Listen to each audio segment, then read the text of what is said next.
بسم الله الرحمن الرحيم، والصلاة والسلام على أشرف المرسلين سيدنا محمد صلى الله عليه وسلم.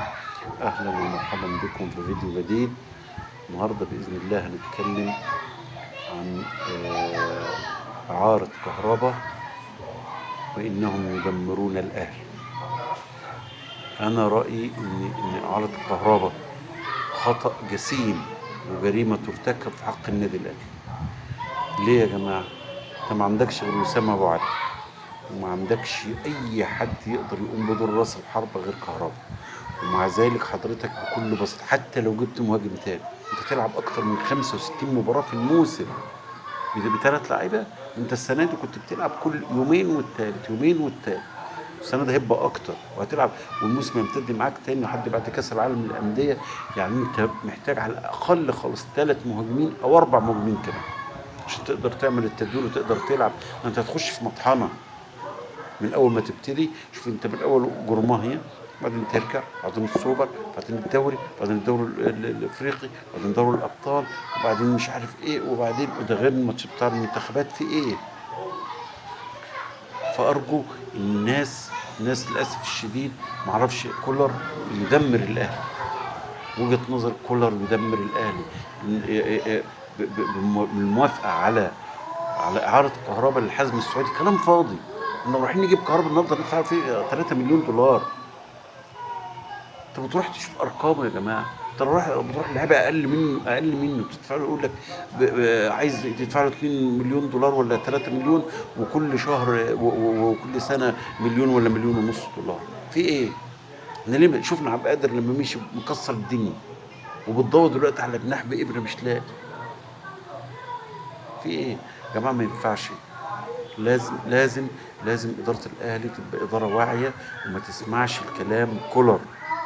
أنت اللاعب موجود عندك، ما يخصكش أنت تلعبه وما تلعبوش، ده يخصك، لكن هو كده هيحتاجه، كده هيحتاجه، وهيبقى بيشكرنا إن إحنا عملنا فيه المعروف ده. ما ينفعش. ما ينفعش يا جماعة كهربا يمشي بكل السهولة دي و300 ألف دولار و200 ألف دولار والكلام الفاضي ده. إيه ده؟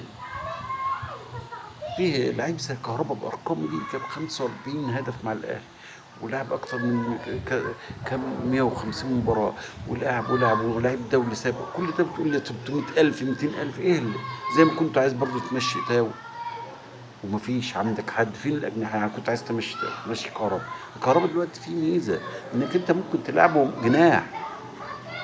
انت ممكن تلعبه جناح. ف... فما ينفعش.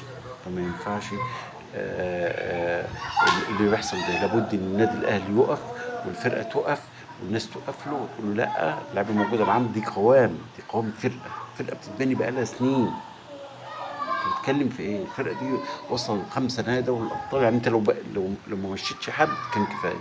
انت مشيت عبد المنعم الابتدائي، مشيت يحيى عطية الله مكان معلول. حاجه صح، بترقع الحاجه اللي بايظه بتحط مكانها. جبت عمر الساعي مكان ديانج، برغم ان اعتراضي جدا على ديانج، مش هتلاقي زيه. فما ينفعش. دلوقتي عمال تجري وتلف، فيقول لك 5 مليون و7 مليون و3 مليون، وهاجي اخد 2 مليون في السنه. فين؟ فين يا جماعه؟ فين؟ حرام عليكم. امال فين لجنه التخطيط وفين الناس اللي عماله تتكلم؟